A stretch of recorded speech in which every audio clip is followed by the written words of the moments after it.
plemená, ktoré sa chovajú už dlhé roky na Slovensku. Prejdeme na plemeno biela koza krátkosrstá. Na rozdiel od toho predchádzajúceho plemena, toto zviera môže mať len bielu farbu srsti, nesmie mať žiadne hnedé flaky, žlté, naozaj to musí byť len biela farba.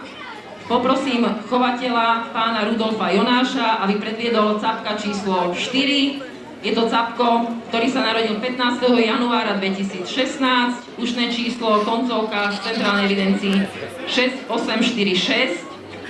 Hmotnosť tohto capka bola 43 kg. Pozrite sa, je to typický predstaviteľ bielej kozy krátkosrstej, pekný telový rámec, hlava typická pre capka. Capko nemusí mať rohy, to znamená, že vlastne či kozičky alebo capkovia môžu byť rohatí aj bez rohy, nie je to na chybu, nie je to na vadu. V minulosti sme šľachtili na bezrohosť a potom sme zistili, že zvieratá mali problémy s plodnosťou a objavovali sa nám častejšie obojpohlavné zvieratá. Takže v súčasnosti v chove máme zaradených aj rohatých, aj bez rohy. Vidíte, že capko je živý, temperamentný, ale bude teraz musieť chvíľočku počkať, aby bol skontrolovaný, či je teda všetko v poriadku.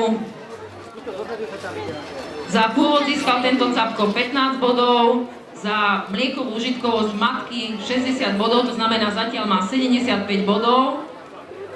Uvidíme, ako sa rozhodla komisia.